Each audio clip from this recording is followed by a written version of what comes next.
Please subscribe STG Entertainments.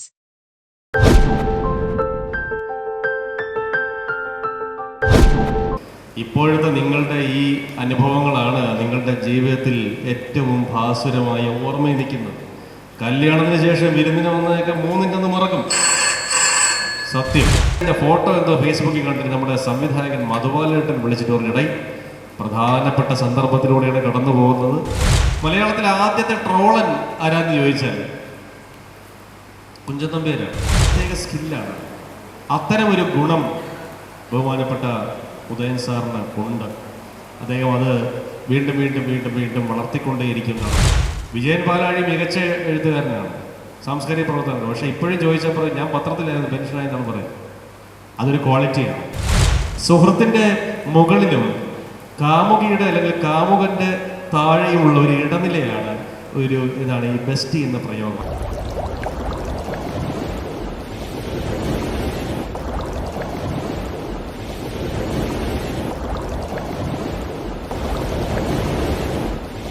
പുസ്തക പ്രകാശനത്തിന് ഭാര്യ വിളക്ക് കത്തിക്കുന്ന അപൂർവം സന്ദർഭങ്ങളെ കേരളത്തിൽ ഉണ്ടാവുള്ളൂ. അങ്ങനെയാണത് വേണ്ടത്. മാത്രവുമല്ല, മറ്റൊരു പ്രത്യേകത, അത് ഏറ്റുവാങ്ങിയത് മകളും കണ്ടോ വരാൻ പോകുന്ന മരുമകനും കൂടെ ചേർത്തിട്ടാണ്. മരുമകനെന്ന് തന്നെ വയ്ക്കാം. സത്യത്തിൽ അവരോട് ഞാൻ പറയുകയാണ്, അവരുടെ ഒരു മുൻഗാമി എന്നുള്ള നിലയ്ക്ക് ഇപ്പോഴത്തെ നിങ്ങളുടെ ഈ അനുഭവങ്ങളാണ് നിങ്ങളുടെ ജീവിതത്തിൽ ഏറ്റവും ഭാസുരമായ ഓർമ്മയിൽ നിൽക്കുന്നത്. കല്യാണത്തിന് ശേഷം വിരുന്നിന് വന്നതൊക്കെ മൂന്നിൻ്റെന്ന് മറക്കും. സത്യം. രണ്ടാമത് സത്യം. അപ്പോൾ മൂന്നിൻ്റെന്ന് മറക്കും. എൻ്റെ എൻഗേജ്മെൻറ്റും കല്യാണം, എൻഗേജ്മെൻ്റ് എന്ന് പറയണ്ടേ, ആറ്റിങ്ങിൽ നിൽക്കുമ്പോൾ എന്തിന് എൻഗേജ്മെൻറ്റ്, എൻ്റെ ജാതകം കൂടെയും കല്യാണവും തമ്മിൽ, അതാണല്ലോ എൻ്റെ പ്രത്യേകത. ജാതകം കൂടെയും കല്യാണവും തമ്മിൽ ഏതാണ്ട് 6 മാസത്തെ വ്യത്യാസം ഉണ്ടായിരുന്നു. അപ്പോൾ ജാതകം കൂടെ കഴിഞ്ഞ എൻ്റെ ഫോട്ടോ എന്തോ ഫേസ്ബുക്കിൽ കണ്ടിട്ട് നമ്മുടെ സംവിധായകൻ മധുബാലേട്ടൻ വിളിച്ചിട്ട് പറഞ്ഞിടൈ പ്രധാനപ്പെട്ട സന്ദർഭത്തിലൂടെയാണ് കടന്നു പോകുന്നത്, ഇടയ്ക്കിടയ്ക്ക് നിങ്ങൾ കാണണം, ഇഷ്ടപ്പെട്ടതൊക്കെ വാങ്ങിച്ചു കൊടുക്കണം എന്നൊക്കെ പറഞ്ഞു. അപ്പോൾ ഞാൻ വിചാരിച്ചത് അതെനിക്ക് കല്യാണമാകാൻ പോകുന്നതിൻ്റെ സന്തോഷം കൊണ്ട് അങ്ങനെ ചുമ്മാ പറഞ്ഞതായിരിക്കുമെന്ന് വിചാരിച്ചു. പക്ഷേ കല്യാണം കഴിഞ്ഞ ശേഷം അത് മനസ്സിലായി. കാരണം അതിനുശേഷം പിന്നെ വലിയ കാര്യമൊന്നും തോന്നാറില്ല. കാണുന്നു, സംസാരിക്കുന്നു, അല്ലെങ്കിൽ എന്തെങ്കിലും വാങ്ങിച്ചു കൊടുക്കുന്നു, ശരി. മറ്റതങ്ങനെയല്ല.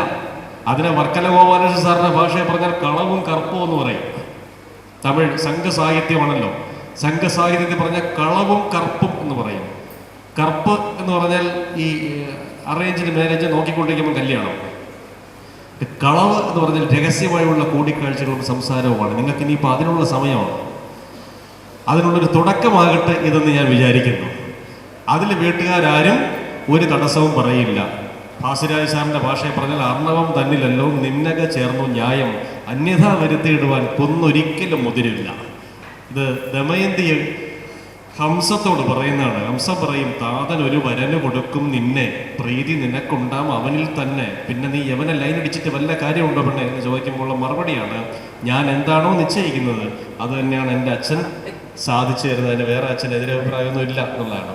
അപ്പോൾ അത്തരത്തിൽ ഒരു സുഹൃതാത്മകമായൊരു പരിപാടിയാണ് ഇന്ന് നടന്നിരിക്കുന്നത്. അതിൽ ഭാഗമാകാൻ കഴിഞ്ഞതിലുള്ള എൻ്റെ ആനന്ദം ഞാൻ പ്രത്യേകിച്ച് നിങ്ങളോട് ഓർമ്മിപ്പിക്കുന്നു. കാരണം അതൊരു ചെറിയ കാര്യമല്ല. പിന്നെ നേരത്തെ പറഞ്ഞില്ല, ഇപ്പോൾ വിജയണ്ണനൊക്കെ ഞങ്ങളിവിടെ സംസാരിക്കുമ്പോൾ പറയായിരുന്നു, വിജയണ്ണനെ ഞാൻ പരിചയപ്പെടുമ്പോൾ എനിക്ക് 18 വയസ്സാണ് പ്രായം. ഇപ്പോൾ എനിക്ക് 39 വയസ്സുണ്ട്. വേറെ 10-21 വർഷത്തെ ബന്ധം ഉണ്ട്. ഈ സദസ്സിൽ കൃഷ്ണകുമാരേട്ടൻ ഇരിപ്പുണ്ട്. ഞങ്ങളൊക്കെ ചട്ടമ്പി കൃഷ്ണകുമാരൻ എന്നാണ് വിളിക്കുന്നത്. കാര്യവട്ട ക്യാമ്പസിലെ എല്ലാ കുട്ടികൾക്കും ചട്ടമ്പി കൃഷ്ണകുമാരാണ്. ഈ കാണുമ്പോൾ മലയാളത്തിൻ്റെ മഹാകവി പി കുഞ്ഞിരാമൻ നായർക്ക് ശേഷം എനിക്ക് തോന്നുന്നു തിരുവനന്തപുരത്തൂടെ സഞ്ചരിച്ച ഒരാൾ മുട്ടായി കൊടുത്തുകൊണ്ട് സ്വീകരിക്കുന്നത് അദ്ദേഹമായിരിക്കും. ഇന്നും എനിക്ക് കിട്ടിയപ്പോഴാണ് അദ്ദേഹം ഇന്നും എന്നോട് ആ സ്ഥിരവാത്സല്യം എന്ന് ശങ്കരകുറുപ്പ് മാഷ് ഉപയോഗിച്ചൊരു വാക്കുണ്ടല്ലോ, 1000 പ്രപഞ്ചത്തെ ഉറക്കി പുതപ്പിച്ചും 1000 പ്രപഞ്ചത്തെ ഉണർത്തി താലോലിച്ചും സ്ഥിരവാത്സല്യത്താലേ തുടിക്കും അനാദിയാം കരളിൽ എനിക്കിടം തന്ന കാരുണ്യം വെൽവു എന്ന് ശങ്കരകുറുപ്പ് പ്രകൃതിയോട് പറഞ്ഞ ആ സ്ഥിരവാത്സല്യം നിലവിലിരിക്കുന്നു എന്നെനിക്ക് മനസ്സിലായത് അപ്പോഴാണ്. ഞങ്ങളുടെ കൂടെ പഠിച്ച കോഴിക്കോടുള്ള വിനോദിനെ വിളിച്ചു പറഞ്ഞു, ഞങ്ങളൊന്ന് കണ്ടു, എനിക്ക് പഴയതുപോലെ 2 മുട്ടായി കിട്ടിയിട്ടുണ്ട്, എന്ന് വിനോദിനോട് പറഞ്ഞു. അപ്പോൾ ഇത്തരത്തിൽ ഒരുപാട് പേര് സൗഹൃദങ്ങളുള്ള ആളുകൾ, റൈ സാർ അടക്കം, പകൽക്കുറി വിശ്വൻ സാർ അടക്കം ഒരുപാട് പേര് സൗഹൃദമുള്ളവരുണ്ട്. അതിൻ്റെ ഇടയിൽ നിന്നുകൊണ്ടാണ് സംസാരിക്കുന്നത്. ചെറിയ കവിതകളുടെ പ്രത്യേകതകളെക്കുറിച്ച് സാർ ഇവിടെ പറഞ്ഞു, വർക്കല ഗോപാലൻ സാർ പറഞ്ഞു. മലയാളിയെ സ്വാധീനിച്ചിട്ടുള്ള പ്രധാനപ്പെട്ട ഒരു സാധനം ട്രോളാണ്. ഈ ട്രോൾ ശ്രദ്ധിക്കപ്പെടാൻ കാരണം അത് ക്രിസ്പി ആയതുകൊണ്ടാണ്, ചെറുതാണെന്നുള്ളതാണ്. മലയാളത്തിലെ ആദ്യത്തെ ട്രോളൻ ആരാന്ന് ചോദിച്ചാൽ കുഞ്ചൻനമ്പ്യാരാണ്. കൊടുവയിൽ തട്ടി ചുട്ട കഷണ്ടിയിൽ ഒരുപിടി നല്ലാൽ മലര് പൊരിക്കാം, ട്രോളാണ്. നായർ വിശന്ന് വലഞ്ഞു വരുമ്പോൾ കായ കഞ്ഞിക്ക് അരിയിട്ടില്ല, ട്രോളാണ്. ഒരുപാട് സംഭവങ്ങളുണ്ട്. മാതൃത്വത്തിന്റെ മഹത്വത്തിനെ കുറിച്ച് വാഴ്ത്തിക്കൊണ്ടിരിക്കുന്ന കാലഘട്ടത്തിലാണ് കുഞ്ചൻനമ്പ്യാരുടെ ട്രോള് വരുന്നത്. തള്ളക്കിട്ടൊരു തല്ല് വരുമ്പോൾ പിള്ളയെടുത്ത് തടുക്കേയുള്ളൂ, ഒരു തല്ല് നേരെ വരുന്നത് വരെ ഉള്ളൂ.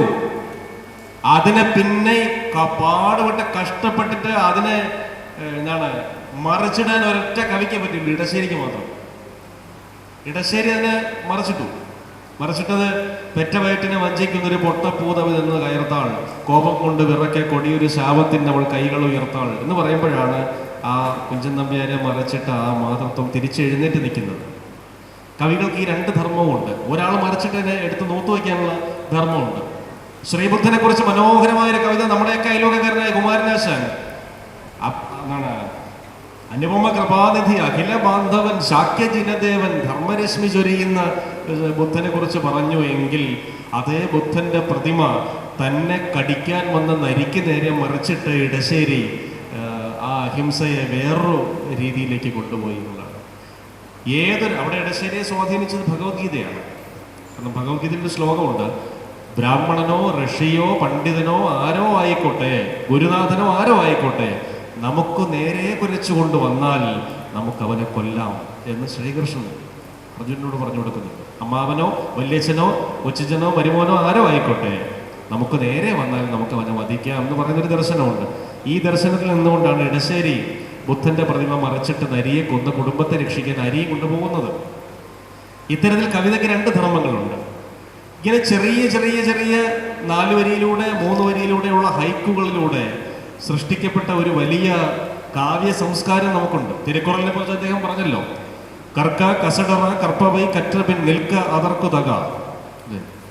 കർക്ക കസടറ കർപ്പവൈ കറ്റപിൻ നിൽക്ക അതർക്കു തക. നേടുക സംശയം തീരുവോളം വിദ്യയെ, എന്നിട്ട് ഒഴുകുക ജ്ഞാനത്തിൻ സൽപഥേ എന്നാണ് അതിൻ്റെ അർത്ഥം.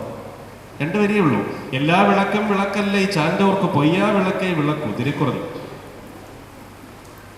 എല്ലാ വിളക്കും വിളക്കല്ല, സത്തുക്കൾക്ക് നന്മദാനത്രേ വിളക്ക് എന്ന് പറയുന്ന, എനിക്കൊന്ന് രമേശ് നായർ സാറിന്റെ ട്രാൻസ്ലേഷൻ ആണെന്ന് തോന്നുന്നു.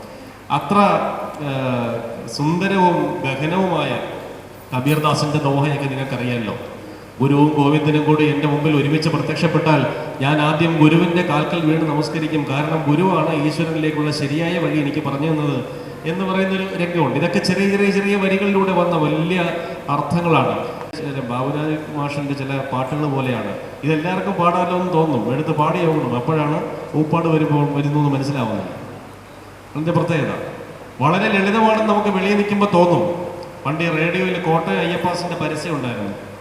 അവർ പറയുമല്ലോ, പുറത്ത് നോക്കുമ്പോൾ ചെറിയ കടയാണെന്നേ തോന്നുന്നു, അകത്ത് കയറുമ്പോൾ വിശാലമായ ഷോറൂം. അപ്പം എൻ്റെ കുട്ടിക്കാലത്ത് കേട്ടാണ്. അതുപോലെ വെളിയിൽ നോക്കുമ്പോൾ ചെറിയ 4 വരിയാണെന്നേ തോന്നുള്ളൂ, പക്ഷെ അകത്ത് കയറി നോക്കുന്നു, അപ്പോഴാണ് അതിൻ്റെ വിശാലമായ അതിൻ്റെ ഗഹനത മനസ്സിലാവുന്നതും അതിൻ്റെ എന്താണ് വൈശിഷ്ട്യം മനസ്സിലാവുന്നതും. ചെറിയ കവിത എഴുതാനാണ് പ്രയാസം. ചില ആളുകൾ പറയും, കൊച്ചുങ്ങൾക്ക് വേണ്ടി ബാലസാഹിത്യം എഴുതാൻ എളുപ്പമല്ലേ എന്ന് ചോദിക്കും. ബാലസാഹിത്യം എഴുതുമ്പോഴുള്ള സ്ട്രെയിൻ എന്താണെന്ന് പകൽക്കുറി വിശ്വൻ സാറിന് അറിയാം. ഏറ്റവും ചെറിയ പ്രായത്തിലേക്ക് ഇറങ്ങി വരാനുള്ള മനസ്സുള്ളവർക്ക് അത് എഴുതാൻ പറ്റുള്ളൂ. ചെറിയ കവിത എഴുതുമ്പോഴും അങ്ങനെ തന്നെയാണ്. 46 വരിയിൽ എഴുതാൻ എളുപ്പമാണ്, പക്ഷെ അതിനെ 4 വരിയാക്കാനാണ് പാട്. എനിക്ക് നീ ആദ്യമായി തൊട്ടപ്പോൾ പറഞ്ഞറിയിക്കാൻ കഴിയാത്തൊരു വൈകാരികത ഉണ്ടായി എന്ന് നീട്ടി പറയാൻ എളുപ്പമാണ്, പക്ഷേ വിരലിൽ ആദ്യം തൊടുമ്പോൾ ഉണർന്നതാം വിവരണാതീത വൈദ്യുതീ കമ്പനം എന്ന് എഴുതാൻ റഫീഖ് അഹമ്മദിനെ പറ്റുള്ളൂ. അതിൻ്റെ പ്രത്യേകത മോതിരം ഇട്ടതല്ലേ അല്ലേ? വിരലിൽ ആദ്യം തൊടുമ്പോൾ ഉണർന്നതാം വിവരണാതീത വൈദ്യുതീ കമ്പനം എന്ന ഒറ്റ ഈ 2 വരി നമ്മുടെ ഉള്ളിലുള്ളത് അതുകൊണ്ടാണ്. വളരെ രസകരമായി അവതരിപ്പിച്ചിരിക്കുന്നത്. അത് ഈ എന്താണ് ഒരു പ്രത്യേക സ്കില്ലാണ്. അത്തരമൊരു ഗുണം ബഹുമാനപ്പെട്ട ഉദയൻ സാറിന് ഉണ്ട്. അദ്ദേഹം അത് വീണ്ടും വീണ്ടും വീണ്ടും വീണ്ടും വളർത്തിക്കൊണ്ടേയിരിക്കുന്നതാണ്. അദ്ദേഹം പിന്നെ എനിക്ക് തോന്നുന്നൊരു ഈ ഒരു സ്ഥലത്തും ഞാൻ കവിയാണെന്ന് സ്വയം പരിചയപ്പെടുത്താത്ത ഒരാളാണ്. അതാണ് ഒരു കവിക്കുണ്ടാകേണ്ട ഏറ്റവും വലിയ ക്വാളിറ്റി. തിരുവനന്തപുരത്തൊക്കെ ഞാൻ പലരെയും കണ്ടിട്ടുണ്ട്. ഒന്ന് പറഞ്ഞ് രണ്ടാമത്തേന് പറഞ്ഞു ഞാനേ കവിയാണ് ചെറിയ എന്നൊക്കെ പറയും. ഒരിക്കലും സാക്ഷാൽ എം ടി വാസുദേവൻ നായർ ജ്ഞാനപീഠമൊക്കെ കിട്ടിയതിന് ശേഷം ഫ്ലൈറ്റിൽ യാത്ര ചെയ്യുമ്പോൾ ഒരാൾ ചോദിച്ചുവെന്ന്, നോർത്ത് ഇന്ത്യക്കാരൻ ചോദിച്ചത് എന്ത് ചെയ്യുന്നു എന്ന് ചോദിച്ചു. സലീം കുമാർ പുലിവാലിലാണെന്ന് പറഞ്ഞത് എന്നെ കണ്ടിട്ട് മനസ്സിലാക്കടാ എന്ന് ചോദിക്കാറില്ല. ഇദ്ദേഹം പറഞ്ഞത് ഞാനൊരു പത്രക്കാരനാണ്, റിട്ടയറായി, ജേർണലിസ്റ്റ് ആയിരുന്നു, റിട്ടയറായിരുന്നു. വിജയൻ പാലാഴി മികച്ച എഴുത്തുകാരനാണ്, സാംസ്കാരിക പ്രവർത്തകനാണ്. പക്ഷെ ഇപ്പോഴും ചോദിച്ചപ്പോൾ ഞാൻ പത്രത്തിലായിരുന്നു, പെൻഷനായി എന്നാണ് പറയുന്നത്. അതൊരു ക്വാളിറ്റിയാണ്. ഈ കവി എന്നുള്ള നമ്മളല്ല സ്വയം വെളിപ്പെടുത്തേണ്ടത്, കാലം വെളിപ്പെടുത്തേണ്ടതാണ്. അതിനുള്ള പണി നമ്മൾ ചെയ്തുകൊണ്ടിരുന്നാൽ മതി. അതിനുള്ള പണി ചെയ്യാന്ന് വെച്ചാൽ PR വർക്ക് ചെയ്യാന്നല്ല, PR വർക്ക് ചെയ്യണമെന്നല്ല. അതിനുള്ള പണി ചെയ്യാന്ന് വെച്ചാൽ സർഗാത്മകമായി അതിനുള്ള ജോലി ചെയ്തുകൊണ്ടിരിക്കണം. അവരൊക്കെ ഒറ്റ കവിത എഴുതിയാൽ മതി, ഒരെണ്ണം എഴുതിയാൽ മതി, നിലനിൽക്കും. അദ്ദേഹത്തിന്റെ മകളുടെ പ്രായത്തിലുള്ള കുട്ടികളുടെ ടൈറ്റിലാണ്. അതിൽ അങ്ങനെ ചിന്തിക്കാൻ കഴിയുന്നുള്ള ഏറ്റവും വലിയ കാര്യം.